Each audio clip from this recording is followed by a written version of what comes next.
काही दिवसांपूर्वी बांगलादेशात मुस्लिम समुदायाने हिंदू समाजावर हल्ले करीत अत्याचार केले, तर हिंदू देवी देवतांची मंदिरे तोडली, तर काही लोकांचा यात दुर्दैवी मृत्यू झाला। याचे पडसाद संपूर्ण जगात हिंदू समुदायामध्ये उमटू लागले होते। तर आज गोंदियात सुद्धा अनेक हिंदू संघटना, सामाजिक संघटना तसेच विविध समाजाने जन आक्रोश रॅलीला समर्थन देत गोंदियामध्ये विशाल रॅलीचे आयोजन करण्यात आले। जवळपास 10,000च्या वर लोकांनी इथे उपस्थिती दर्शविली। महिलांनी सुद्धा मोठ्या संख्येत रॅलीमध्ये सहभाग घेऊन आपली उपस्थिती नोंदविली।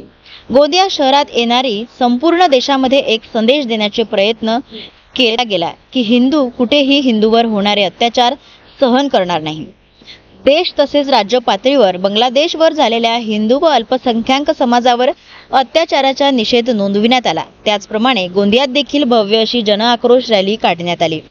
विशेष म्हणजे मागील 15 दिवसापासून या रॅलीची तयारी करण्यात आली।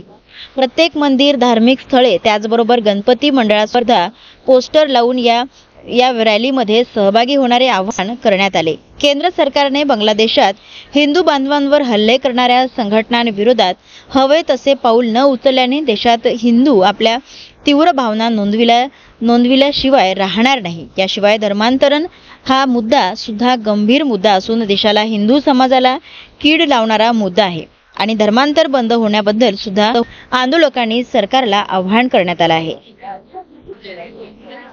निश्चितच आम्ही मागे पडणार नाही। आज या जनसमुदाय एवढा विशाल जनसमुदाय हिंदू सकल समाज इथं उपस्थित होऊन त्यांनी जनविरोध आक्रोश बांगलादेशच्या विरोधात त्यांनी एक मोठा आक्रोश दर्शविलेला आहे। आणि जेव्हा जेव्हा हिंदूवर काही आघात होणार, हिंदूवर सनातन धर्मावर येणार, तेव्हा हिंदू सकल समाज इथं सगळं जनसमुदाय घेऊन इथं उपस्थित राहणार आहे। आणि जे सरकार हिंदू विचारांना चालणार नाही अशी सरकारला आमचे हिंदू जे आहेत त्यांचा विरोध आहे।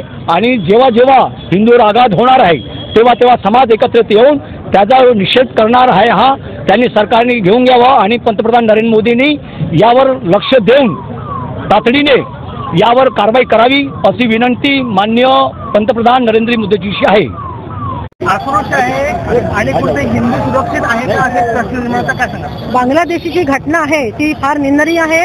त्याचा जी जन रॅली निघाली आहे त्याचा निषेध पण करत आहे आणि महिला आणि पुरुष मोठ्या वर्गात छोट्या बालकांसहित तिथे आलेले आहेत। परंतु अशी घटना न झाली पाहिजे आणि अशा घटनेचा आम्ही निषेध करतो। छोट्या मुलींसोबत सुद्धा अशा घटना होत आहेत तेव्हा फार दुःख होते आणि अशी जन आक्रोश रॅली निघाली नाही पाहिजे, कारण की अशा घटनाच झाल्या नाही पाहिजे। अशा घटनांच्या माध्यमातून आज इथे रस्त्यावर यावं लागलं आहे आणि बांगलादेशची जी घटना आहे ती फार निंदनीय आहे।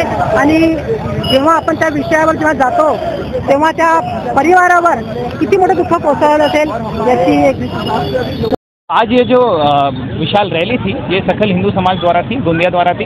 मुझे तो बहुत दुर्भाग्य होता है उस बांग्लादेश को जिस समय वो संकट में था, जिस समय भारत ने बचाया, उसी बांग्लादेश में हमारे हिंदुओं के ऊपर अत्याचार हो रहा है, हमारे दलितों पे अत्याचार हो रहा है, हर समाज पे अत्याचार हो रहा है, बहन बेटियों की इज्जत लूटी जा रही है, धन दौलत लूटा जा रहा है। दुर्भाग्य है कि हमने उनकी मदद की है। बाकी अभी भारत चुप बैठने वाला नहीं है। हमने भारत सरकार से अनुरोध किया है जो भी वहाँ के जो ये षड्यंत्र रच रहे हैं उन पे सख्त कार्रवाई की जाए। आज पूरा हिंदू समाज गोंदिया का सड़क पे उतरा है। आज 15 से 20 हज़ार की संख्या में थी। ये अगर वहाँ कंट्रोल नहीं किया गया बांग्लादेश में तो पूरा हिंदू, भारत का हिंदू, पूरे विश्व का हिंदू सड़क पे उतरेगा। जय श्री राम।